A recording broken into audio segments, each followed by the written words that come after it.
ಸಮರ್ಪದ ಯುವ ಮಿತ್ರರಿಗೆ ಎಂದಿನಂತೆ ಕೊನೆಯ ಒಂದು ವಿಡಿಯೋದಲ್ಲಿ ಹೇಳಿದಂತೆ ಈ ಸಂಚಿಕೆಯಲ್ಲಿ PSI ವಿಷಯಕ್ಕೆ ಸಂಬಂಧಿಸಿದಂತೆ ಕೆಲವು ಮಾಹಿತಿಗಳನ್ನು ನೀಡಲು ತಮ್ಮ ಮುಂದೆ ನಾನು ಬಂದಿದ್ದೇನೆ. ಹಾಗೂ ದಿನಪತ್ರಿಕೆಯ ಸಹಾಯದಿಂದ ಸ್ಪರ್ಧಾತ್ಮಕ ಪರೀಕ್ಷೆಯನ್ನು ಎದುರಿಸುವುದು ಹೇಗೆ ಮತ್ತು ಅದು ತಮ್ಮ ಮನೆಯಲ್ಲಿಯೇ ಕುಳಿತುಕೊಂಡು. ಈಗ ಇತ್ತೀಚೆಗೆ ನಡೆದಂತಹ ಸ್ಪರ್ಧಾತ್ಮಕ ಪರೀಕ್ಷೆಯಾದ SDA KPSC ನಡೆಸಿದಂತಹ SDA ಪರೀಕ್ಷೆಯಲ್ಲಿ ಸ್ಪರ್ಧಾತ್ಮಕ ಪರೀಕ್ಷೆಗೆ ಸಂಬಂಧಪಟ್ಟಂತ 100 ಅಂಕಗಳು ಬಂದಿರುವುದು ದಿನಪತ್ರಿಕೆಗಳ ಆಧಾರದ ಮೇಲೆ ವಿಷಯಾಧಾರಿತ ಪ್ರಶ್ನೆಗಳನ್ನ ತೆಗೆಯಲ್ಪಟ್ಟಿದೆ ಅಂತಂದ್ರೆ ಸುಳ್ಳಾಗಲಾರದು. ಎಲ್ಲ ವಿದ್ಯಾರ್ಥಿ ಮಿತ್ರರಿಗೆ ಮತ್ತು ಎಲ್ಲ ಸ್ಪರ್ಧಾತ್ಮಕ ಓದುಗರಿಗೆ ಒಂದು ವಿಷಯ ತಿಳಿಸುವುದು ಏನೆಂದರೆ, ಇಲ್ಲಿ ಯಾವುದೇ ಒಂದು ವಿಷಯವನ್ನ ನಾವು ಇನ್ನೊಬ್ರಿಗೆ ಹೇಳ್ತಾರೆ ಇನ್ನೊಬ್ಬರಿಗೋಸ್ಕರ ಮಾಡೋದನ್ನ ಹೊರತುಪಡಿಸಿ ನಾವೇ ಯಾವಾಗ ಸ್ವತಃ ಸಾಯ್ಲಾರ್ದೆ ಸ್ವರ್ಗ ನೋಡಕ್ ಆಗೋದಿಲ್ಲ ಅಂತಾರಲ್ಲ, ಆ ನಿಟ್ಟಿನಲ್ಲಿ ಈ ಸ್ಪರ್ಧಾತ್ಮಕ ಪರೀಕ್ಷೆಗಳನ್ನ ಎದುರಿಸೋದಕ್ಕೆ ಸ್ವತಃ ನಾವೇ ಆಳಕ್ಕೆ ಇಳಿಲಾರ್ದೇನೆ ನಾವು ಏನನ್ನೂ ಸಾಧಿಸೋದಕ್ಕೆ ಆಗೋದಿಲ್ಲ ಅನ್ನುವಂತ ಮಾತು ಇಲ್ಲಿ ನಿಜ ಅನ್ಸುತ್ತೆ. ಅದಕ್ಕೆ ಇನ್ನೊಬ್ರು ಅವ್ರು ಹೇಳಿದ್ರು ಇವ್ರು ಹೇಳಿದ್ರು ಬೇಡ, ನಾವ್ ಏನ್ ಆ ಪತ್ರಿಕೆಗಳಿಂದ ಸೋರ್ಸ್ ಅನ್ನ ತಗೋತೀವಿ. ನಾನು ಲಾಸ್ಟ್ ಕ್ಲಾಸ್ ಅಲ್ಲಿ ಹೇಳಿದೀನಿ, ವರದಿ, ಆಯೋಗ, ಶಿಫಾರಸು ಮತ್ತು ಸರ್ಕಾರದ ಯೋಜನೆಗಳು. ಅದೇ ರೀತಿ ಇವತ್ತಿನ ಕ್ಲಾಸ್ ಅಲ್ಲಿ ಸಮಾವೇಶ, ಈ ನ್ಯೂಸ್ ಪೇಪರ್ ಅಲ್ಲಿ ಬರುವಂತ ಕೆಲವೊಂದಿಷ್ಟು ಕೀ ಪಾಯಿಂಟ್ಸ್ ಗಳನ್ನು ತಮ್ಮ ಮುಂದೆ ಪ್ರತಿ ಕ್ಲಾಸ್ ಅಲ್ಲಿ ಹೇಳಬೇಕು ಅಂತ ಅನ್ಕೊಂಡಿದ್ದೀನಿ. ಅದರಲ್ಲಿ ಸಮಾವೇಶಗಳು ಫಾರ್ ಎಕ್ಸಾಂಪಲ್ UN ಸಮಾವೇಶ ಸಭೆ 76ನೇದು ಇವತ್ತು ಭಾರತದ ಪ್ರಧಾನಿಯವರಾದಂತಹ ನರೇಂದ್ರ ಮೋದಿ ಅವರು ಅಲ್ಲಿಗೆ ಹೋಗಿ ಆ ಸಮಾವೇಶದಲ್ಲಿ ಭಾಗವಹಿಸ್ತಾ ಇದ್ದಾರೆ. ಇದಕ್ಕೆ ಸಂಬಂಧಪಟ್ಟಂತಹ ಎಲ್ಲಾ ಮಾಹಿತಿಗಳು ದಿನಪತ್ರಿಕೆಗಳಲ್ಲಿ ಪ್ರತಿದಿನ ವರದಿ ಆಗ್ತಾ ಇರುತ್ತೆ. ಆ ವರದಿಯನ್ನ ನಮ್ಮ ಪರೀಕ್ಷೆಗೆ ಹೇಗ್ ಬೇಕೋ ಆ ರೀತಿಯಲ್ಲಿ ನಾವು ಅದನ್ನ ನೋಟ್ ಡೌನ್ ಮಾಡ್ಕೊಂಡು ಪಾಯಿಂಟ್ಸ್ ಗಳನ್ನ ಮಾಡ್ಕೊಂಡು ನಾವು ನಮ್ಮದೇ ಆದ ಶೈಲಿಯಲ್ಲಿ ನಾವು ಯಾವಾಗ ಮುನ್ನುಗ್ತೀವೋ ಅವಾಗ ಮಾತ್ರ ನಾವು ಸಫಲತೆಯನ್ನು ಪಡಿತೀವಿ. ಅದೇ ರೀತಿ ಸಮಾವೇಶಗಳು ಅಂತಂದ್ರೆ ಕೆಲವೊಂದಿಷ್ಟು ಎಕ್ಸಾಂಪಲ್ಸ್ ಅನ್ನ ಕೊಟ್ಟಿದ್ದೀನಿ. UN ಸಮಾವೇಶ, ಬ್ರಿಕ್ಸ್ 13ನೇ ಸಮಾವೇಶದ ಅಧ್ಯಕ್ಷತೆಯನ್ನ ಭಾರತವೇ ವಹಿಸಿತ್ತು. ನಂತರ ವರ್ಲ್ಡ್ ಎಕನಾಮಿಕ್ ಫೋರಂ ಸಿಂಗಾಪುರ್ನಲ್ಲಿ 51ನೇದು ನಡಿಬೇಕಾಗಿತ್ತು, ಬಟ್ ಅದು ನಡೀಲಿಲ್ಲ. ಆದ್ರೆ 50ನೇದು ದಾವೂಸ್ ನಲ್ಲಿ 2020ರಲ್ಲಿ ನಡೆದಿದೆ. 50ನೇ ಸಮಾವೇಶ 2020ರಲ್ಲಿ ಇದು ಇಂಪಾರ್ಟೆಂಟ್ ಆಗತ್ತೆ. ಹೇಗೆ ಅಂತಂದ್ರೆ ಈ ವರ್ಷ ಬರುವಂತ ಯಾವ್ದಾದ್ರು ಒಂದು ಕ್ವಶನ್ ಪೇಪರ್ ಅಲ್ಲಿ ಇದನ್ನ ತಗೊಂಡ್ ಬರುವಂತ ಚಾನ್ಸಸ್ ಇರುತ್ತೆ. ಯಾಕಂದ್ರೆ 50, 100, 75, 25 ಈ ತರದ್ದು ಯಾವ್ದಾದ್ರೂ ಕಾರ್ನರ್ಸ್ ಬಂದಿದ್ರೆ ಅಲ್ಲಿಂದ ಪ್ರಶ್ನೆಗಳನ್ನ ಎತ್ಕೊಳ್ಳುವಂತ ಚಾನ್ಸಸ್ ತುಂಬಾ ಇರುತ್ತೆ. ಅದನ್ನು ಹೊರತುಪಡಿಸಿ ಇನ್ನು ಕರ್ನಾಟಕಕ್ಕೆ ಅದಕ್ಕೆ ಏನ್ ಸಂಬಂಧ ಇದೆಯಪ್ಪ ಅಂತಂದ್ರೆ, ಕರ್ನಾಟಕದಿಂದ 2020ರ ಸಮಾವೇಶಕ್ಕೆ ಕರ್ನಾಟಕದ ಮುಖ್ಯಮಂತ್ರಿಯವರೇ ಅಲ್ಲಿ ಭಾಗವಹಿಸಿರುವಂತದ್ದು ಇನ್ನೊಂದು ವಿಶೇಷ ಆಗಿರುತ್ತೆ. ಹಾಗಾಗಿ ಈಗ SDA ಎಕ್ಸಾಮ್ ಅಲ್ಲಿ ಅದು ಬಂದಿಲ್ಲ ಅಂತಂದ್ರು ಮುಂಬರುವ ಈ ವರ್ಷದ ಯಾವ್ದಾದ್ರು ಒಂದು ಎಕ್ಸಾಮ್ ಅಲ್ಲಿ ಬರ್ಬೋದು. ಬಂದಾಗ ಅದಕ್ಕೆ ಹೆಲ್ಪ್ ಆಗುತ್ತೆ. ಅದರ ಥೀಮು ದ ಗ್ರೇಟ್ ರೀಸೆಟ್ ಅನ್ನುವಂಥದ್ದು.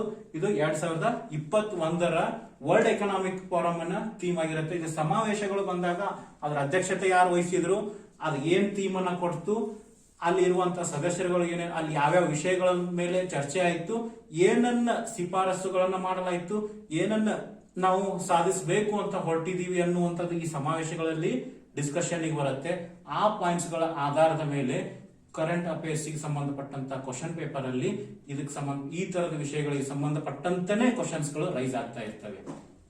ಇನ್ನು ನಾನು ಲಾಸ್ಟ್ ಕ್ಲಾಸ್ ಅಲ್ಲಿ ಹೇಳಿದ್ದೆ PSI ಗೆ ಸಂಬಂಧಪಟ್ಟಂತ ಕೆಲವೊಂದಿಷ್ಟು ಮಾಹಿತಿಗಳನ್ನ ಮುಂದಿನ ಕ್ಲಾಸ್ ಅಲ್ಲಿ ಕೊಡ್ತೀನಿ ಅಂತ. ಅದೇ ರೀತಿಯಲ್ಲಿ ಈ ಒಂದು ಕ್ಲಾಸ್ ಅಲ್ಲಿ, ಈ ಒಂದು ಸೆಷನ್ಸ್ ಅಲ್ಲಿ PSI ಪತ್ರಿಕೆ 1 50 ಮಾರ್ಕ್ಸ್ ರೈಟಿಂಗ್ ಇರುತ್ತೆ.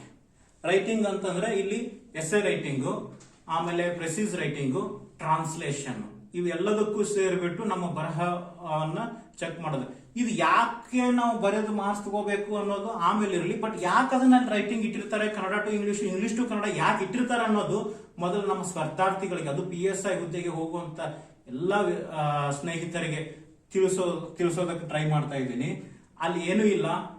ಅಲ್ಲಿ ಒಬ್ಬ ವ್ಯಕ್ತಿ ಅಧಿಕಾರಿ ಆಗ್ತಾ ಇದ್ದಾನೆ ಅಂತಂದ್ರೆ ಆ ಒಬ್ಬ ವ್ಯಕ್ತಿಗೆ ವ್ಯವಹಾರಿಕ ಜ್ಞಾನ, ಆಫೀಸ್ ಒಂದು ವ್ಯವಹಾರಗಳು, ಪತ್ರ ವ್ಯವಹಾರಗಳು ಅಥವಾ ಅಲ್ಲಿರುವಂತಹ ಆಫೀಸದ ಕೆಲಸವನ್ನ 2 ಭಾಷೆಯಲ್ಲಿ ವ್ಯವಹರಿಸಲು ಅವನಿಗೆ ಸಫಲತೆ ಇರಬೇಕು. ಅಲ್ಲಿ ಕೊಟ್ಟಿರುವಂತ ಕ್ರೈಟೇರಿಯಾನೇ ಹಾಗೆ ಇರುತ್ತೆ. ಯಾಕಂತಂದ್ರೆ ಪೊಲೀಸ್ ಸ್ಟೇಷನ್ ಅಂತಂದ್ರೆ ಅಲ್ಲಿ ಎಲ್ಲ FIR ಕ್ರೈಮ್ ಸಂಬಂಧಪಟ್ಟದ್ದು ಎಲ್ಲಾ ರೀತಿ ಸಂಬಂಧಪಟ್ಟಂತ ಎಲ್ಲಾನು ಅಲ್ಲಿಗೆ ಬಂದಾಗ ಅವ್ರು ಅಲ್ಲಿ ಅದನ್ನ ಇಟ್ಕೋಬೇಕಾಗಿದ್ದು ಓನ್ಲಿ 24 ಅವರ್ಸ್ ಮಾತ್ರ. 24 ಗಂಟೆಗಳ ಒಳಗಾಗಿ ಅಲ್ಲಿ ಏನಾಗಿರುತ್ತೋ ಆ ಒಂದು ವಿಷಯವನ್ನ ಕೋರ್ಟಿನ ಮುಂದೆ ಹಾಜರುಪಡಿಸಬೇಕಾಗಿರೋದು ಪೊಲೀಸರ ಆದ್ಯ ಕರ್ತವ್ಯವಾಗಿರೋದ್ರಿಂದ ಅದನ್ನ ಪೊಲೀಸರು ಅಲ್ಲಿಗೆ ಕೋರ್ಟಿಗೆ ತರಬೇಕಾದ್ರೆ ಕೆಲವೊಂದಿಷ್ಟು ಸಾರಿ ಎಲ್ಲಾ ಕೋರ್ಟ್ಗಳ ಭಾಷೆ ಇಂಗ್ಲಿಷ್ ಆಗಿರೋದ್ರಿಂದ ಆ ಒಂದು ವಿಷಯಗಳನ್ನ ತರ್ಜುಮೆ ಮಾಡಿ ಭಾಷಾಂತರಿಸಿ ಟ್ರಾನ್ಸ್ಲೇಷನ್ ಮಾಡಿಬಿಟ್ಟು ಒಂದು ಕೋರ್ಟಿನ ಗಮನಕ್ಕೆ ತರಬೇಕಾಗಿರೋ ಕಾರಣಕ್ಕಾಗಿ ಇಲ್ಲಿ ರೈಟಿಂಗ್ ಅಲ್ಲಿ 50 ಮಾರ್ಕ್ಸ್ಗೆ Kannada to English, English to Kannada ಈ ಒಂದು ಆನ್ಸರ್ ರೈಟಿಂಗ್ ಅನ್ನ ಬರೆಯೋದಕ್ಕೆ 50 ಮಾರ್ಕ್ಸ್ ಇರುತ್ತೆ. ಇದನ್ನ ಬರೆಯೋದು ಹೇಗಪ್ಪ, ಇನ್ನು ಗ್ರಾಮೀಣ ಪ್ರದೇಶದ ವಿದ್ಯಾರ್ಥಿಗಳಿಗೆ ಇದನ್ನ ಬರೆಯೋದ್ರಲ್ಲಿ ಕೆಲವೊಂದಿಷ್ಟು ಸಮಸ್ಯೆಗಳಿದೆ. ಯಾಕಂತಂದ್ರೆ ನಾವು ಕನ್ನಡ ಮೀಡಿಯಂ ಓದಿದೀವ್ರಿ, ನಾವು ಹಳ್ಳಿಯವ್ರಿ, ನಮ್ಗೆ ಇಂಗ್ಲಿಷ್ ಪ್ರಾಬ್ಲಮ್ ಐತಿ, ನಮ್ಗೆ ಇದೆಲ್ಲ ಚೆನ್ನಾಗಿದೆ, ಬಟ್ ನಾವ್ ಇದರಲ್ಲಿ ವೀಕ್ ಅದೀವಿ. ಅದನ್ನ ಇನ್ನೂ 1 ವಾರ ಟೈಮ್ ಇದೆ, 3ನೇ ತಾರೀಕು ಎಕ್ಸಾಮ್ ಇದೆ ಅಂತಂದ್ರೆ ಅಲ್ಲಿಗೆ ಇಂಪ್ರೂವ್ ಮಾಡ್ಕೊಳ್ಳೋದಕ್ಕೆ ಇನ್ನೂ ಸಮಯ ಅವಕಾಶ ಇದೆ. ಒಂದು ಕ್ಷಣ, 1 ಸೆಕೆಂಡ್ ಸಿಕ್ಕರೆ ಜಗತ್ತನ್ನು ಏನ್ ಬೇಕಾದ್ ಮಾಡ್ತೀವಿ ಅನ್ನುವಂಥವ್ರು ಇದ್ದಂತ ಈ ಸಮಯದಲ್ಲಿ, ಇಂಥ ಒಂದು ಕಾಂಪಿಟೇಟಿವ್ ಯುಗದಲ್ಲಿ ಇನ್ನೂ ಅಷ್ಟು ದಿನ ಇದೆ ಅಂತಂದ್ರೆ ಒಂದೇ ಒಂದು ಕೀ ಹಿಂಟ್ಸ್ ಅನ್ನ ನಾನು ಕೊಡೋದಕ್ಕೆ ಟ್ರೈ ಮಾಡ್ತೀನಿ. ಸಾಧ್ಯವಾದರೆ ಸೋಷಿಯಲ್ ಸೈನ್ಸ್ ಕನ್ನಡ ಮತ್ತು ಇಂಗ್ಲಿಷ್ ಮೀಡಿಯಂ ಪುಸ್ತಕಗಳನ್ನ ರೆಫರ್ ಮಾಡಿಬಿಟ್ಟು ಅಲ್ಲಿ ಸೋಷಿಯಲ್ ಇವಿಲ್ಸ್ ಅನ್ನುವಂತ ಒಂದು ಟಾಪಿಕ್ ಇರುತ್ತೆ. ಆ ಒಂದು ಟಾಪಿಕ್ ಗಳನ್ನ ಕನ್ನಡ ಮತ್ತು ಇಂಗ್ಲಿಷ್ ಮಾಧ್ಯಮದಲ್ಲಿ ಎರಡನ್ನೂ ಸಾಧ್ಯವಾದರೆ ಹಗಲು ರಾತ್ರಿ ಕುಂತು ಬರೆದು ಪ್ರಾಕ್ಟೀಸ್ ಮಾಡಿ ಅದೇ ವರ್ಡಿಂಗ್ಸ್ ಅನ್ನ ಹೋಗ್ಬಿಟ್ಟು ಅಲ್ಲಿ ಹಾಕ್ರಿ. ಅಲ್ಲಿ ನೀವು ಇಂಗ್ಲಿಷ್ ಇಂಪ್ರೂವ್ಮೆಂಟ್ ಆಗಕ್ಕೆ ಇನ್ನೂ ಚಾನ್ಸಸ್ ಇದೆ. ಆಮೇಲೆ ಕನ್ನಡ ಮತ್ತು ಇಂಗ್ಲಿಷ್ ನ್ಯೂಸ್ ಪೇಪರ್ ಅಲ್ಲಿರುವಂತಹ ಎಡಿಟೋರಿಯಲ್ ಅನ್ನ ದಿನಕ್ಕೆ 1 ಸಾರಿ 2 ಸಾರಿ ಬರೆದು ಪ್ರಾಕ್ಟೀಸ್ ಮಾಡೋದಕ್ಕೆ ಟ್ರೈ ಮಾಡಿ. ಅಲ್ಲಿ ಬಳಕೆ ಆಗುವಂತ ನಿಮ್ಮ ರೈಟಿಂಗ್ ಅಲ್ಲಿ ಇಂಪ್ರೂವ್ ಆಗೋದಕ್ಕೆ ಚಾನ್ಸಸ್ ಇದೆ. ಇದು ಎಲ್ಲವೂ ನಿಮಗೆ ಸಾಧ್ಯವಾಗಲಿ, ಪಾಸಿಟಿವ್ ಆಗಿ ಬರಲಿ ಅನ್ನೋ ಒಂದು ಕಾರಣಕ್ಕಾಗಿ ನಾನು ಈ ವಿಷಯಗಳನ್ನು ತಮಗೆ ಹೇಳ್ತಾ ಇದ್ದೀನಿ. ಇನ್ನು ಪೇಪರ್ 2 150 ಮಾರ್ಕ್ಸ್ಗೆ 100 ಕ್ವಶನ್ಸ್ ಇರುತ್ತೆ. ಇದು objective type multiple choice MCQs ಇರುತ್ತೆ. ಇಲ್ಲಿ ಯಾರ್ದು ಏನು ಪ್ರಾಬ್ಲಮ್ ಇಲ್ಲ. ಇಲ್ಲಿ ಸೈನ್ಸ್ ಇಂದ ಆದ್ರೂ ಬರ್ಲಿ, ಕಾಮರ್ಸ್ ಇಂದ ಆದ್ರೂ ಬರ್ಲಿ, ಆರ್ಟ್ಸ್ ಇಂದ ಯಾರು ಹೆಂಗೆ ಬಂದ್ರು ಎವರೇಜ್ ಅಲ್ಲಿಗೆ ಬಂದಿರುತ್ತೆ. ಒಬ್ಬನಿಗೆ ಕಷ್ಟ ಆಗಿರೋದು ಇನ್ನೊಬ್ಬನಿಗೆ ಈಸಿ ಇರುತ್ತೆ, ಇನ್ನೊಬ್ಬನಿಗೆ ಕಷ್ಟ ಆಗಿರೋದು ಇನ್ನೊಬ್ಬರಿಗೆ ಈಸಿ ಆಗುತ್ತೆ. ಬಟ್ ಈ ಒಂದು ಕ್ವಶನ್ ಪ್ಯಾಟರ್ನ್ ಗೆ ಸಂಬಂಧಪಟ್ಟಂತೆ ಕೆಲವೊಂದಿಷ್ಟು ಮಾಹಿತಿಗಳನ್ನ ನಾನು ತಮ್ಮ ಹತ್ರ ಶೇರ್ ಮಾಡಬೇಕು ಅಂತ ಅನ್ಕೊಂಡಿದ್ದೀನಿ. ಏನು ಅಂತಂದ್ರೆ ಇಂಡಿಯನ್ ಕಾನ್ಸ್ಟಿಟ್ಯೂಷನ್ ಗೆ ಸಂಬಂಧಪಟ್ಟಂತ ಮಾಹಿತಿ, ಭಾರತದ ಸಂವಿಧಾನಕ್ಕೆ ಸಂಬಂಧಪಟ್ಟಂತವು ಲಾಸ್ಟ್ SDA ಎಕ್ಸಾಮ್ ಅಲ್ಲಿ 20ಕ್ಕೂ ಅಧಿಕ ಪ್ರಶ್ನೆಗಳು ಬಂದಿದೆ. ಬಟ್ ಆ 20ಕ್ಕೂ ಅಧಿಕ ಪ್ರಶ್ನೆಗಳು ನಾನು ದಿನಪತ್ರಿಕೆ ಅಂತ ನಾನು ಪ್ರತಿ ಕ್ಲಾಸ್ ಅಲ್ಲೂ ಹೇಳ್ತಾ ಇರ್ತೀನಿ. ದಿನಪತ್ರಿಕೆ 2020 ಅಥವಾ 2019ರಿಂದ ಇಲ್ಲಿವರೆಗೂ ನಡೆದಂತ ಪ್ರಚಲಿತ ಘಟನೆಗಳ ಆಧಾರದ ಮೇಲೆ ಪ್ರಶ್ನೆ ಪತ್ರಿಕೆಯನ್ನ ನಿರೂಪಿಸಲಾಗಿರುತ್ತದೆ, ತೆಗೆಯಲಾಗಿರುತ್ತದೆ. ಯಾಕಂತಂದ್ರೆ ಈಗ ಇತ್ತೀಚೆಗೆ 2019ರಿಂದ ಇಲ್ಲಿವರೆಗೂ ನಡೆದಂತಹ ಘಟನೆಗಳು ಅಥವಾ ತಿದ್ದುಪಡಿ ಮಸೂದೆ ಬಿಲ್ಸ್ ಏನ್ ಪಾರ್ಲಿಮೆಂಟ್ ಅಲ್ಲಿ ನಡೀತಾ ಇದಾವೆ ಅದಕ್ಕೆ ಸಂಬಂಧಪಟ್ಟಂತಾನೆ ಈಗ ಸಿಟಿಜನ್ಶಿಪ್ ಆಕ್ಟ್ ಆಯ್ತು, CAA, CAB ಅಂತ ನಾವು ನೋಡಿದೀವಿ. ಆಮೇಲೆ 123, 24, 25 ತಿದ್ದುಪಡಿಗಳಾಗಿದ್ದಾವೆ. ಅದಕ್ಕೆ ಸಂಬಂಧಪಟ್ಟಂತ ಪ್ರಶ್ನೆ ಬಂದೇ ಇವತ್ತು ಬರದೇ ಇದ್ರು ಮುಂದೆ ಇದು PSI 2-3 ಸೆಷನ್ ಅಲ್ಲಿ ನಡೆಯುವಂತ ಚಾನ್ಸಸ್ ಇದೆ. ಇದು ನೆಕ್ಸ್ಟ್ ಪ್ರಶ್ನೆ ಪತ್ರಿಕೆ ಎಲ್ಲಾದ್ರೂ ಬರುತ್ತೆ. ಇವುಗಳ ಬಗ್ಗೆ ನೋಡ್ಕೊಳ್ಳೇಬೇಕಾದಂತ ಅನಿವಾರ್ಯತೆ ತಮಗಿದೆ. ಇವು ಪ್ರಶ್ನೆ ಬಂದೇ ಬರೋ, ಯಾಕಂತಂದ್ರೆ ಈಗ ಸಿಟಿಜನ್ಶಿಪ್ ಆಕ್ಟ್ ಬಗ್ಗೆ ನೀವು ನೋಡ್ಕೊಳ್ಳೋದ್ರಿಂದ ನಿಮಗೇನು ಕಷ್ಟ ಇಲ್ಲ. ನಿಮ್ಗೆ ಅಲ್ಲಿ ಆರ್ಟಿಕಲ್ಸ್ ಕೇಳ್ಬೋದು, ಇಲ್ಲ ಆ ಆಕ್ಟ್ ಅನ್ನ ಕೇಳ್ಬೋದು, ಆ ತಿದ್ದುಪಡಿಯನ್ನ ಕೇಳ್ಬೋದು, ಅದರಲ್ಲಿರುವಂತ ಕ್ರೈಟೇರಿಯಾ.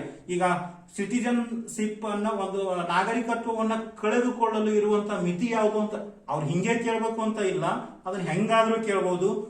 ಸಲ ನೀವು ಒಂದು ಟಾಪಿಕ್ ಅನ್ನ ತಗೊಂಡ್ರೆ ಅದನ್ನ ಎಲ್ಲಾ ಆಯಾಮದಿಂದನೂ ನೀವು ನೋಡ್ಬೇಕು. ಅದಕ್ಕೆ ಸಂಬಂಧಪಟ್ಟಂಗೆ ಯಾವ ದೇಶಕ್ಕೆ ಅದು ಬರೋದಿಲ್ಲ, ಯಾವ ದೇಶಗಳಿಗೆಲ್ಲ ಅದು ಬರುತ್ತೆ ಅನ್ನುವಂಥದ್ದು ಅದನ್ನೆಲ್ಲಾನು ನೀವು ಇದು ಎಲ್ಲಿ ನಿಮಗೆ ಸಿಗೋದಿಲ್ಲ.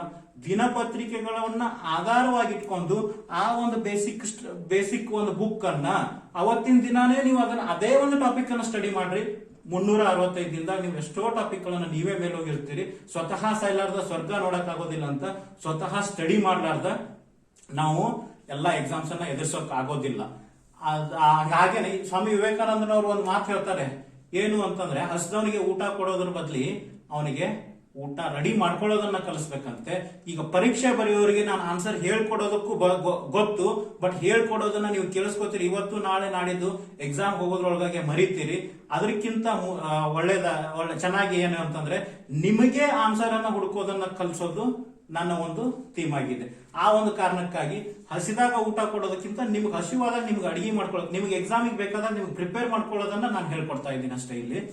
ಈಗ ನೆಕ್ಸ್ಟ್ ಏನು ಅಂತಂದ್ರೆ ಈಗ ಇಂಡಿಯನ್ ಕಾನ್ಸ್ಟಿಟ್ಯೂಷನ್ ಸಂಬಂಧಪಟ್ಟಂತ ಎಲ್ಲೆಲ್ಲಿ ಪ್ರಶ್ನೆ ಬರ್ಬೋದು, ಮೂಲಭೂತ ಹಕ್ಕುಗಳು, ಮೂಲಭೂತ ಕರ್ತವ್ಯಗಳು, ಆಮೇಲೆ ರಾಜ್ಯ ನಿರ್ದೇಶಕ ತತ್ವಗಳು, ಆಮೇಲೆ ಪ್ರೆಸಿಡೆಂಟ್, ರಾಷ್ಟ್ರಪತಿ ಅಂತ citizen, first citizen of India, ಇವು ಪ್ರಶ್ನೆಗಳು ಬಂದೇ ಬರ್ಬೇಕು. ಯಾವ್ದಾದ್ರು ಕ್ವಶನ್ ಪೇಪರ್ ತೆಗಿಲಿ ಅವರು, ರಾಷ್ಟ್ರಪತಿ, ಸುಪ್ರೀಂ ಕೋರ್ಟು, ಹೈಕೋರ್ಟು, ಗವರ್ನರು, ಮೂಲಭೂತ ಹಕ್ಕುಗಳು, ರಾಜ್ಯ ನಿರ್ದೇಶಕ ತತ್ವಗಳು, ಇವುಗಳ ಆಧಾರದ ಮೇಲೇನೆ ಪ್ರಶ್ನೆಗಳನ್ನ ತೆಗಿತಾರೆ ಹೊರತಾಗಿ ಬೇರೆ ಯಾವುದೂ ಇಲ್ಲ. ಇವು ಒಂದು ವರ್ಷದಲ್ಲಿ ಇವ್ರ ಮೇಲೆ ಪ್ರೆಸಿಡೆಂಟ್ ಗೆ ಸಂಬಂಧಪಟ್ಟಂತದ್ದು ಒಂದು ಏನಾದ್ರು ಹೊಸದು, ಪ್ರೆಸಿಡೆಂಟ್ ಏನಾದ್ರು ಒಂದು ಕಾರ್ಯವನ್ನು ಮಾಡಿರ್ತಾನೆ, ವೈಸ್ ಪ್ರೆಸಿಡೆಂಟ್ ಏನಾದ್ರು ಮಾಡಿರ್ತಾನೆ. ವೈಸ್ ಪ್ರೆಸಿಡೆಂಟ್ ಈಗ ರೀಸೆಂಟ್ ಆಗಿ ಕರ್ನಾಟಕಕ್ಕೆ ಬಂದ್ ಹೋಗಿದ್ದು ಆಯ್ತು, ಅದ್ರ ಮೇಲೆ ಏನಾದ್ರು ಪ್ರಶ್ನೆಗಳನ್ನು ಕೇಳುವಂತ ಚಾನ್ಸಸ್ ಇರುತ್ತೆ. ಇಲ್ಲ ಅಂದ್ರೆ ಗವರ್ನರ್ಸ್ ಗಳು ಚೇಂಜಸ್ ಆಗಿದ್ದಾರೆ, ಆ ಗವರ್ನರ್ಸ್ ಗಳು ಚೇಂಜ್ ಆದಾಗ ಅವರ ಒಂದು ಟೈಮ್ ಡ್ಯೂರೇಷನ್ ಎಷ್ಟು, ಅವರನ್ನ ತೆಗೆಯುವಂತ ಅಧಿಕಾರ ಯಾರ್ದಿರುತ್ತೆ, ನಾವು ನೋಡ್ಕೊಳ್ರಿ ಅಂತಂದ್ರೆ ಬರೀ ಅವ್ರ ಹೆಸರುಗಳನ್ನು ಮಾತ್ರ ನೋಡ್ಕೊಳಕ್ ಹೋಗ್ತೀವಿ. ಅಲ್ಲ, ಭಾರತ ಸಂವಿಧಾನಕ್ಕೆ ಸಂಬಂಧಪಟ್ಟಂತ ವಿಷಯ ಆಧಾರಿತ ಮತ್ತು ಕರೆಂಟ್ ಅಫೇರ್ಸ್ ಗೆ ಸಂಬಂಧಪಟ್ಟಂತ ಏನಿಲ್ಲ ನ್ಯೂಸ್ ಅಲ್ಲಿ ಬಂದಿರುತ್ತೋ ಅದರ ಎಲ್ಲಾ ಒಳಹರಿವು ಮತ್ತು ಹೊರಹರಿವು ಅಂತ ಆ ಎಲ್ಲಾನು ಸುತ್ತು ಕಟ್ಟು ನಾವು ನೋಡ್ಕೋಬೇಕಾಗತ್ತೆ. ಅವಾಗ ನಮಗ್ ಸರಿ. ಈಗ ಸುಪ್ರೀಂ ಕೋರ್ಟ್ ಗೆ ಸಂಬಂಧಪಟ್ಟಂತದ್ದು ಪ್ರಶ್ನೆ ಬರುತ್ತೆ, ಆಮೇಲೆ ಹೈಕೋರ್ಟ್ ಗಳಿಗೆ ಸಂಬಂಧಪಟ್ಟಂತದ್ದು ಇತ್ತೀಚೆಗೆ ಹೈಕೋರ್ಟಿನ ಜಡ್ಜಸ್ ಗಳ ಒಂದು ಬದಲಾವಣೆ ಆಗಿದೆ, ಅದಕ್ಕೆ ಸಂಬಂಧಪಟ್ಟಂತ ಆರ್ಟಿಕಲ್ಸ್ ಅನ್ನ ಕೇಳಬಹುದು, ಇಲ್ಲಾಂದ್ರೆ ಅವರ ಅಧಿಕಾರಾವಧಿ ಕೇಳಬಹುದು. ಈ ತರದನ್ನ ಸಂಪೂರ್ಣವಾಗಿ ನಾವು ಅದರ ಮೇಲೆ ಫೋಕಸ್ ಮಾಡೋದ್ರಿಂದ ಪ್ರಶ್ನೆಗಳನ್ನ ಈಸಿಯಾಗಿ ಸಲೀಸಾಗಿ ನೋಡ್ಬೋದು. ಇನ್ನ ಎಕನಾಮಿ ಅಂತಂದ್ರೆ ಅಲ್ಲಿ ಕೀ ಪಾಯಿಂಟ್ಸ್ ಅನ್ನ ನಾನು ಹೇಳ್ಕೊಡ್ತೀನಿ, ಅದರ ಮೇಲೆ ನೀವು ವರ್ಕೌಟ್ ಮಾಡ್ಕೊಳ್ರಿ ಒಂದು ವಾರದ ಒಳಗಾಗಿ. ಎಕನಾಮಿ ಒಳಗೆ ಮೇನ್ ಫಸ್ಟ್ ಏನಪ್ಪಾ ಅಂತಂದ್ರೆ ಆರ್ ಬಿ ಐಗೆ ಸಂಬಂಧಪಟ್ಟಂತದ್ದು ಗವರ್ನರು, ಡೆಪ್ಯೂಟಿ ಗವರ್ನರು, ಅವರ ಒಂದು ವರದಿ ರಿಪೋರ್ಟ್ ಏನಾದ್ರೂ ಬರ್ಲಿ, ಆರ್ ಬಿ ಐ ಯಾವಾಗ ಹುಡ್ತೀವಿ 1935 ಏಪ್ರಿಲ್ 1ನೇ ತಾರೀಕಿನಿಂದ ಆ ಒಂದು ದಿನದಿಂದ ಇಲ್ಲಿವರೆಗೂ ಆದ ಫಸ್ಟ್ ಸ್ಟಾರ್ಟಿಂಗು ಅದನ್ನು ಕೇಳುವಂತ ಚಾನ್ಸಸ್ ಇರುತ್ತೆ. ಆಮೇಲೆ ಈಗ ಇತ್ತೀಚೆಗೆ ಏನಾದ್ರೂ ಬದಲಾವಣೆಗಳು ಅಥವಾ ವರದಿಯನ್ನ ಏನಾದ್ರೂ ಕೊಟ್ಟಿದ್ದಾರಾ, ಜಿಡಿಪಿ ಬಗ್ಗೆ ಏನಾದ್ರೂ ವರದಿ ರಿಪೋರ್ಟ್ ಆಗಿದೆನಾ, GDP, GNP, SLR, CLR, repo, reverse repo, ಈ ತರದ ಅಂಶಗಳ ಮೇಲೆ ಮೊದಲು ಫೋಕಸ್ ಮಾಡ್ರಿ. ಈಗ ಇನ್ನೂ ಒಂದು ವಾರ ಟೈಮ್ ಇದೆ. ಯೂತ್ತರ ಮೇಲೆ 100% ಈಗ ನಾನು ಇಷ್ಟು ಹೇಳಿದಂತ ಕೀ ಪಾಯಿಂಟ್ಸ್ ಮೇಲೆ ಒಂದು ಕ್ವಶನ್ ಬಂದಿರುತ್ತೆ. ಇದು ಎಕನಾಮಿ ಇದಿಷ್ಟೇ ಅಲ್ಲ, ಇಲ್ಲ ಕೆಲವೊಂದಿಷ್ಟು ಇನ್ನು ಏನು ಫೈನಾನ್ಸ್ ಕಮಿಷನ್, ನೀತಿ ಆಯೋಗ, ಆಮೇಲೆ ಸೆಬಿ, ನಿಫ್ಟಿ, ಇವುಗಳ ವರದಿ ಮತ್ತು ಆಮೇಲೆ ಏನು ಇಂಪೋರ್ಟ್ ಎಕ್ಸ್ಪೋರ್ಟ್ ಗೆ ಸಂಬಂಧಪಟ್ಟಂತ ಒಂದು ವಿಷಯಗಳ ಮೇಲೂ ಕೂಡ ಪ್ರಶ್ನೆಗಳು ಬರುವಂತಹ ಸಾಧ್ಯತೆಗಳು ಇರ್ತವೆ. ಇವು ಎಕನಾಮಿಗೆ ಸಂಬಂಧಪಟ್ಟಂತ ಕೀವರ್ಡ್ಸ್. ಇವುಗಳ ಮೇಲೆ ನೀವು ಒಂದ್ ಸ್ವಲ್ಪ ಈಗ ಎಕ್ಸಾಮ್ ಹೋಗೋಕಿನ ಮುಂಚೆ ವರ್ಕೌಟ್ ಅನ್ನ ಮಾಡ್ಕೊಂಡ್ರೆ ಅವುಗಳಲ್ಲಿ ಕೂಡ ಮಾರ್ಕ್ಸ್ ಬರುವಂತ ಚಾನ್ಸಸ್ ಇದೆ. ಇಂಡಿಯನ್ ಎಕನಾಮಿ ಆಯ್ತು, ಇಂಡಿಯನ್ ಪಾಲಿಟಿ ಆಯ್ತು, ಹಿಸ್ಟ್ರಿ ಹೇಗಪ್ಪ, ಈಗ ನಾವು ಏನು ಬೇಡ, ಡೆಕ್ಕನ್ ಸೊಸೈಟಿ ಅಂತ ಹೇಳ್ಬಿಟ್ಟು ಲಾಸ್ಟ್ ಒಂದು ಎಕ್ಸಾಮ್ ಅಲ್ಲಿ ಕ್ವಶನ್ ಬಂತು. ಇದೇ ಒಂದು ಪ್ರಶ್ನೆನೆ FDA ಎಕ್ಸಾಮಿಗೂ ಬಂದಿದೆ. ಇದಕ್ಕೆ ಏನು ರೀಸನ್ ಇಲ್ಲ. ಇದಕ್ಕೆ ನಾನು ಯಾಕೆ ದಿನಪತ್ರಿಕೆಗಳನ್ನು ನೋಡ್ರಿ ಅಂತ ಹೇಳ್ತೀನಿ ಅಂತಂದ್ರೆ, 100 ವರ್ಷ ಆಗಿತ್ತು ಆ ಒಂದು ಇದಕ್ಕೆ, ಆ ಒಬ್ಬ ವ್ಯಕ್ತಿ ಡೆಕ್ಕನ್ ಸೊಸೈಟಿಯನ್ನು ಸ್ಥಾಪನೆ ಮಾಡಿದ ವ್ಯಕ್ತಿಗೆ, ಲೋಕಮಾನ್ಯ ಬಾಲಗಂಗಾಧರ ತಿಲಕ್ ಅವರು ತೀರ್ಕೊಂಡು 2020ಕ್ಕೆ ಒಂದು 100 ವರ್ಷ ಆಗಿತ್ತು. ಅದು 2020 ಕ್ವಶನ್ ಪೇಪರ್ ಅಲ್ಲಿ ದಿನಪತ್ರಿಕೆಯಲ್ಲಿ ಬಂದಿತ್ತು. ಅದನ್ನೇ ಇಟ್ಕೊಂಡು ಈ ವರ್ಷ ಬರುವಂತ ಎಲ್ಲಾ ಎಕ್ಸಾಮ್ ಅಲ್ಲೂ FDAಕ್ಕೂ ಬಂದಿದೆ, SDAಕ್ಕೂ ಬಂದಿದೆ, ಮುಂದೆ ಬರುವಂತ ಎಕ್ಸಾಮಿಗೂ ಬಂದ್ರು ಆಶ್ಚರ್ಯ ಪಡಬೇಕಾಗಿಲ್ಲ. ಹಂಗ್ ಬರುತ್ತೆ ಅನ್ನೋ ಒಂದು ಆಧಾರದ ಮೇಲೆ ನಾನು ನಿಮ್ಗೆ ಹೇಳ್ತಾ ಇರೋದು. ನ್ಯೂಸ್ ಪೇಪರ್ ಅಲ್ಲಿ ಅದನ್ನು ಬಂದಿದ್ದನ್ನ ಅವತ್ತು ಆ ಒಂದು ನ್ಯಾಷನಲ್ ಮೂವ್ಮೆಂಟ್ ಅನ್ನು ಅವತ್ತು ನೋಡ್ಕೊಂಡ್ಬಿಟ್ರೆ ನಿಮ್ಗೆ ಅದು ಇನ್ನೂ ಹೆಲ್ಪ್ ಆಗುತ್ತೆ. ಇನ್ನು ಹಿಸ್ಟ್ರಿ ಒಳಗೆ ಕೆಲವೊಂದಿಷ್ಟು ಕಾರ್ನರ್ಗಳಿದಾವೆ. ಇಂಡಿಯನ್ ನ್ಯಾಷನಲ್ ಮೂವ್ಮೆಂಟ್ ಎಲ್ಲರೂ ಹೌದು ಹೆಂಗ್ ಓದ್ಬೇಕು, ಏನ್ ಮಾಡ್ಬೇಕು, ಯಾವ್ಯಾವ ಇಂಪಾರ್ಟೆಂಟು, ಆಮೇಲೆ ಇಂಡಿಯನ್ ನ್ಯಾಷನಲ್ ಮೂವ್ಮೆಂಟ್ ಯಾವ್ದಾದ್ರು ಪ್ರಶ್ನೆ ಪತ್ರಿಕೆ ಇರಲಿ, ಬಸವಣ್ಣವರು, ಬುದ್ಧ, ಮಹಾತ್ಮ ಗಾಂಧೀಜಿ, ಅಂಬೇಡ್ಕರ್, ಇವುಗಳ ಬಗ್ಗೆ ಪ್ರಶ್ನೆ ಇದ್ದೇ ಇರುತ್ತೆ. ಆಮೇಲೆ ಬೌದ್ಧ ಧರ್ಮ, ಜೈನ ಧರ್ಮ, ಆಮೇಲೆ ಹಿಂದೂ ಧರ್ಮಕ್ಕೆ ಸಂಬಂಧಪಟ್ಟಂತ ಇವು ಮತಗಳು ಅಥವಾ ಅವುಗಳ ಸ್ಥಾಪಕರು, ಇವುಗಳ ಮೇಲೆ ಪ್ರಶ್ನೆ ಇದ್ದೇ ಇರುತ್ತೆ. ಅವ್ರನ್ನ ಒಂದು ಚಾರ್ಟ್ ತರ ಮಾಡ್ಕೊಂಡ್ಬಿಟ್ಟು ರೆಡಿಯಾಗಿ ನೀವು ರೆಡಿ ಮಾಡ್ಕೊಂಡು ಆ ಎಕ್ಸಾಮ್ ಹೋಗೋಕ್ಕಿಂತ ಮುಂಚೆ ಒಂದ್ಸಲ ಗ್ಲಾನ್ಸ್ ಮಾಡ್ಕೊಂಡು ಹೋದ್ರೆ ಈ ವರ್ಡಿಂಗ್ಸ್ ಅನ್ನ ಏನ್ ಹೇಳ್ತಾ ಇದೀವೋ ಅದ್ರಲ್ಲಿ. ಆಮೇಲೆ ಈಗ ಇತ್ತೀಚೆಗೆ ನಡೆದಂತ ಈಗ ಬಸವಣ್ಣವ್ರ ಬಗ್ಗೆ ಕ್ವಶನ್ ಬರ್ಬೋದು. ಯಾಕಂತಂದ್ರೆ ಬಸವಣ್ಣವ್ರದ್ದು ಬಸವ ಕಲ್ಯಾಣದಲ್ಲಿ ಮಾಡರ್ನ್ ಅನುಭವ ಮಂಟಪವನ್ನು ಕಟ್ಟಿಸ್ತಾ ಇದ್ದಾರೆ. ಅದಕ್ಕೆ ಕೇಂದ್ರ ಸರ್ಕಾರದ ಅನುದಾನ ಕೂಡ ಬಿಡುಗಡೆಯಾಗಿದೆ. ಅದನ್ನ 2017ರಲ್ಲಿನೇ ಶಂಕುಸ್ಥಾಪನೆ ಕರ್ನಾಟಕ ಸರ್ಕಾರದಿಂದ ಆಗಿತ್ತು. ಇತ್ತೀಚೆಗೆ ಜನವರಿ 6ರಲ್ಲಿ 2021 ಜನವರಿ 6ರಲ್ಲಿ ಅದನ್ನ ಉದ್ಘಾಟನೆನೂ ಕೂಡ ಮಾಡಲಾಗಿದೆ. ಹಾಗಾಗಿ ಇದನ್ನ ಸ್ವಲ್ಪ ನೋಡಿ. ಇನ್ನು ವಿಜಯನಗರ ಜಿಲ್ಲೆ, ಇದು ಕರೆಂಟ್ ಅಫೇರ್ಸ್ ಗೆ ನಾನು ಯಾಕೆ ದಿನಪತ್ರಿಕೆಗಳಿಂದ ನೋಡ್ಕೋರಿ ಅಂತ, ವಿಜಯನಗರ ಜಿಲ್ಲೆ ಆಲ್ರೆಡಿ SDA ಎಕ್ಸಾಮ್ ಅಲ್ಲಿ ಬಂದಿದೆ. ಅದಕ್ಕೆ ಸಂಬಂಧಪಟ್ಟಂತ ತಾಲೂಕುಗಳ ಸಂಖ್ಯೆ ಎಷ್ಟು ಅಂತ ಕೇಳಿದ್ದಾರೆ ಅಂತಂದ್ರೆ ಅದು ಗಡಿಯನ್ನು ಎಷ್ಟು ಯಾವ್ಯಾವ ಜಿಲ್ಲೆಯಿಂದ ಹಂಚ್ಕೊತಿದೆ ಅಂತ ನೆಕ್ಸ್ಟ್ ಎಕ್ಸಾಮ್ ಅಲ್ಲಿ ಕೇಳಬಹುದು. ವಿಜಯನಗರ ಜಿಲ್ಲೆ ಹೊಸದಾಗಿ ಕ್ರಿಯೇಟ್ ಆಗಿರೋದು, ಇದು ತುಂಬಾ ಇಂಪಾರ್ಟೆಂಟ್. ಅದರ ಜೊತೆಗೆ ಈ ವರ್ಷದ ಟ್ಯಾಬ್ಲೋ ವಿಜಯನಗರದಿಂದಾನೇ ಹೋಗಿ, ವಿಜಯನಗರ ಟ್ಯಾಬ್ಲೋನೆ ನಮ್ಮ ಗಣರಾಜ್ಯೋತ್ಸವಕ್ಕೆ ಹೋಗಿರೋದಾಗಿರೋದ್ರಿಂದ ಅದು ಕೂಡ ಬರುವಂತ ಚಾನ್ಸಸ್ ಇದೆ. ಹೋದ ವರ್ಷ 2019ರಲ್ಲಿ ಬಸವಣ್ಣವರ ಅನುಭವ ಮಂಟಪ ಹೋಗಿತ್ತು, ಅದು ಕೂಡ ಹೋದ ವರ್ಷ ನಡೆದಂತ ಎಲ್ಲಾ ಎಕ್ಸಾಮ್ ಅಲ್ಲಿ ಬಂದು ಹೋಗಿದ್ದೆ. ಈ ತರ ಹಿಸ್ಟ್ರಿಗಳನ್ನ ನಾವು ನೋಡ್ಕೊಳ್ತಾ ಹೋದಾಗ ಕರೆಂಟ್ ಅಫೇರ್ಸ್ ಅಂದ್ರೆ ದಿನಪತ್ರಿಕೆಗಳಲ್ಲಿ ಆ ತರದ್ದು ಏನಾದ್ರೂ ಇಂಪಾರ್ಟೆಂಟ್ ಬಂದಾಗ ಅವುಗಳ ಮೇಲೆ ನಾವು ಫೋಕಸ್ ಮಾಡ್ಕೊಂಡು ಹೋದ್ರೆ ನಾವು ಡೈರೆಕ್ಟ್ ಆಗಿ ಅದೇ ಬರುತ್ತೆ ಅನ್ನೋ ಒಂದು ಕಾನ್ಫಿಡೆನ್ಸ್ ಅಲ್ಲಿ ನಾವು ಎಕ್ಸಾಮ್ ಅನ್ನ ಬರಿಬಹುದು. ಈಗ ಸುಮ್ನೆ ಏನು ಬರದೇ ಇರೋದನ್ನ ಜಾಸ್ತಿ ಓದ್ಬಿಟ್ಟು ಬರೋದನ್ನ ನಾವು ಕೈ ಬಿಟ್ಟು ಹೋಗೋಕ್ಕಿಂತ ಬರೋ ಜಾಗ ಎಲ್ಲಿದೆ ಅಲ್ಲಿ ನಾವೇ ಸ್ವತಃ ಅಲ್ಲಿ ಆಳಕ್ಕೆ ಇಳಿದು ಬಿಟ್ಟು ಅಲ್ಲಿ ನೋಡ್ಕೊಂಡು ಹೋದ್ರೆ ಅದನ್ನ ಈಸಿಯಾಗಿ ನಾವು ಗೆದ್ಕೊಂಡ್ ಬರುವಂತ ಚಾನ್ಸಸ್ ಇಲ್ಲಿದೆ. Indian economy, Indian polity, Indian history, ಇನ್ನು ಇವು ಅಷ್ಟುನು ಈಗ ಮೇಜರ್ ಆಫ್ ದ ಪಾಯಿಂಟ್ಸ್ ಇಲ್ಲಿ ಕವರ್ ಆಗೋದು ಇಂಡಿಯನ್ ಎಕನಾಮಿ ಮತ್ತು ಇಂಡಿಯನ್ ಪಾಲಿಟಿ. ಇಲ್ಲಿ ಕರೆಂಟ್ ಅಫೇರ್ಸ್ ಲಿಂಕ್ ಇಟ್ಟುಕೊಂಡೇನೆ 15 ಕ್ವಶನ್ ನಾವು ಡಿವೈಡ್ ಮಾಡ್ಕೊಂಡ್ ಬಂದ್ರು ಕೂಡ 7 ಕ್ವಶನ್ ಕರೆಂಟ್ ಅಫೇರ್ಸ್ ಸಂಬಂಧಪಟ್ಟ. ನೀವು ಯಾವ್ದು ಪಾಲಿಟಿನೂ ಓದ್ಬೇಡ್ರಿ, ಇಂಡಿಯನ್ ಹಿಸ್ಟ್ರಿನೂ ಓದ್ಬೇಡ್ರಿ ಅಂತಂದ್ರು ಇಲ್ಲಿ ಕರೆಂಟ್ ಅಫೇರ್ಸ್ ಅನ್ನ ನೀವು ಲಿಂಕ್ ಮಾಡ್ಕೊಂಡ್ಬಿಟ್ಟು ಅದನ್ನ ಅಪ್ಡೇಟ್ ಮಾಡ್ಕೊಂಡು ಹೋಗ್ಬಿಟ್ರೆ ಅಲ್ಲಿ ಮೇಜರ್ ಆಫ್ ದ ಕ್ವಶನ್ಸ್ ಅನ್ನ ನಾವು ರೀಚ್. ಇನ್ನು ಸೈನ್ಸ್ ಅಂಡ್ ಟೆಕ್ನಾಲಜಿ ಮತ್ತು ಬೇಸಿಕ್ ಸೈನ್ಸ್ ಗೆ ಸಂಬಂಧಪಟ್ಟಂತೆ ಈಗ PSI ಎಕ್ಸಾಮಿಗೆ ಸೈನ್ಸ್ ಅಂಡ್ ಟೆಕ್ನಾಲಜಿ ಬರುವಂತ ಚಾನ್ಸಸ್ ಗಳು ಜಾಸ್ತಿ ಇರುತ್ತೆ. ಸ್ಪೇಸಿಗೆ ಸಂಬಂಧಪಟ್ಟಂತದ್ದು DRDO ಇತ್ತೀಚೆಗೆ ನಮ್ಮ ಒಂದು ಆರೋಗ್ಯ ಇದರಲ್ಲಿ ಕೂಡ ಸಾಧನೆ ಮಾಡಿತು. ಕೋವಿಡ್ ಲಸಿಕೆಗೆ ಸಂಬಂಧಪಟ್ಟಂತೆ 2 ಇದನ್ನ ಕಂಡು ಹಿಡಿದಿದೆ, ಅದರ ಹೆಸರುಗಳು. ಆಮೇಲೆ ಈಗ ಆಲ್ರೆಡಿ ಅದನ್ನು ಕೇಳಿದ್ದಾರೆ, ಭಾರತದಿಂದ ಮೊಟ್ಟ ಮೊದಲು ರಫ್ತನ್ನ ಮಾಡಿದ್ದು ಯಾವ ದೇಶಕ್ಕೆ ಅಂತ ಹೇಳ್ಬಿಟ್ಟು SDA ಕೇಳಿದ್ದಾರೆ. ಅಂತಂದ್ರೆ ಅದು ಯಾವುದು ಅಂತ ಹೇಳ್ಬಿಟ್ಟು ಕೇಳುವಂತ ಚಾನ್ಸಸ್ ಇರುತ್ತೆ. ಅವುಗಳನ್ನ ನೋಡ್ಕೊರಿ. ಇಲ್ಲ ಅಂದ್ರೆ ನಮ್ಮ ಭಾರತದವರೇ ಒಂದು ಕಂಡು ಹಿಡಿದಂತದ್ದು ಲಸಿಕೆ ಯಾವುವು ಅಂತ ಕೇಳುವಂತ ಚಾನ್ಸಸ್ ಇರುತ್ತೆ, ಅದನ್ನು ನೋಡ್ಕೋರಿ. ಈಗ ವಿಶ್ವಸಂಸ್ಥೆ ಆರೋಗ್ಯ ಸಂಸ್ಥೆಗೆ ಭಾರತೀಯರೇ ಅಲ್ಲಿ ಇರೋದ್ರಿಂದ ಭಾರತೀಯ ವ್ಯಕ್ತಿಗೆ ಸೌಮ್ಯ ಅನ್ನುವಂತ ಹೆಸರಿನವರು ಇದ್ದಾರೆ ಅನ್ಸುತ್ತೆ. ಆ ಒಂದು ಹೆಸರಿನ ಅವರು ಅಲ್ಲಿ ನಮ್ಮ ಇಂಡಿಯಾ ಮತ್ತು ಅಂತಾರಾಷ್ಟ್ರೀಯ ಸಂಬಂಧಗಳು ಹೆಂಗಿದೆ ಅನ್ನೋ ಒಂದು ವಿಷಯದಲ್ಲಿ ಬರುತ್ತೆ. ಇದೇ ರೀತಿನೇ ಈಗ ಆಲ್ರೆಡಿ SDA ಎಕ್ಸಾಮ್ ಅಲ್ಲಿ ಕೇಳಿದ್ದಾರೆ, ಅಮೆರಿಕದ ಉಪರಾಷ್ಟ್ರಪತಿ ವೈಸ್ ಪ್ರೆಸಿಡೆಂಟ್ ಭಾರತೀಯ ಮಹಿಳೆ ಆಗಿರೋದ್ರಿಂದ, ಭಾರತದವರೇ ಆಗಿರೋದ್ರಿಂದ ಅದು ನೇರವಾದ ಸಂಬಂಧ ಇದ್ದಿದ್ದಕ್ಕೆ ಆ ಪ್ರಶ್ನೆ ಬಂದಿದೆ. ಈ ರೀತಿ ಸಂಬಂಧಗಳು ಇರುವಂತಹ ಅಂತಾರಾಷ್ಟ್ರೀಯ ಸಂಘಟನೆಗಳಿಗೆ ಅಥವಾ ಅಂತಾರಾಷ್ಟ್ರೀಯ ಮಟ್ಟದಲ್ಲಿ ನಮ್ಮ ಭಾರತ ಮತ್ತು ಅಂತಾರಾಷ್ಟ್ರೀಯ ಮಟ್ಟದ ಸಂಬಂಧಗಳ ಮಧ್ಯದಲ್ಲಿ ಬರುವಂತ ವಿಷಯಕ್ಕೆ ಸಂಬಂಧಪಟ್ಟಂತೆ ನೇರವಾಗಿ ಪ್ರಶ್ನೆಗಳು ಬರುವಂತ ಚಾನ್ಸಸ್ ಇರುತ್ತೆ. ಆಮೇಲೆ ದ್ವಿಪಕ್ಷೀಯ ಒಪ್ಪಂದಗಳು ಮತ್ತು ಇವು ಕೆಲವೊಂದಿಷ್ಟು ಸಮರಾಭ್ಯಾಸಗಳಿಗೆ ಸಂಬಂಧಪಟ್ಟಂತ PSI ಎಕ್ಸಾಮಿಗೆ ಫಿಕ್ಸ್ ಕ್ವಶನ್ ಇರುತ್ತೆ. ಆಮೇಲೆ PSI ಎಕ್ಸಾಮಿಗೆ ಇನ್ನೂ ಒಂದು ಇಂಪಾರ್ಟೆಂಟ್ ಏನು ಅಂತಂದ್ರೆ ಕಾಯ್ದೆಗಳು ಅಥವಾ ಈ ಒಂದು ಆಕ್ಟ್ಗಳು, IT ಆಕ್ಟ್, ಆಮೇಲೆ ಸೈಬರ್ ಕ್ರೈಮ್ ಸಂಬಂಧಪಟ್ಟಂತ ಪ್ರಶ್ನೆಗಳು ಸೈನ್ಸ್ ಅಂಡ್ ಟೆಕ್ನಾಲಜಿ ಮತ್ತು ಸೈಬರ್ ಕ್ರೈಮ್ಸ್ ಗೆ ಸಂಬಂಧ. ಯಾಕಂದ್ರೆ ಈ ಡಿಪಾರ್ಟ್ಮೆಂಟ್ ಅಲ್ಲಿ ವರ್ಕ್ ಅದನ್ನೇ ಕೆಲಸ ಮಾಡೋದ್ರಿಂದ ಆ ಕಾರಣದಿಂದ ಪ್ರಶ್ನೆಗಳು ಬರುವಂತ ಚಾನ್ಸಸ್ ಇರುತ್ತೆ. IT ಆಕ್ಟ್ 2000 ಅಂಡ್ 2008 ಅಲ್ಲಿ ಕೂಡ ಅದು ತಿದ್ದುಪಡಿ ಆಯಿತು. ಅದಕ್ಕೆ ಸಂಬಂಧಪಟ್ಟಂತ ಕೂಡ ಪ್ರಶ್ನೆಗಳು ಬರುವಂತ ಚಾನ್ಸಸ್ ಇರುತ್ತೆ. ಆಮೇಲೆ ಸೈಬರ್ ಕ್ರೈಮ್ ಗೆ ಸಂಬಂಧಪಟ್ಟಂತ ಪ್ರಶ್ನೆಗಳು ಇರುತ್ತೆ.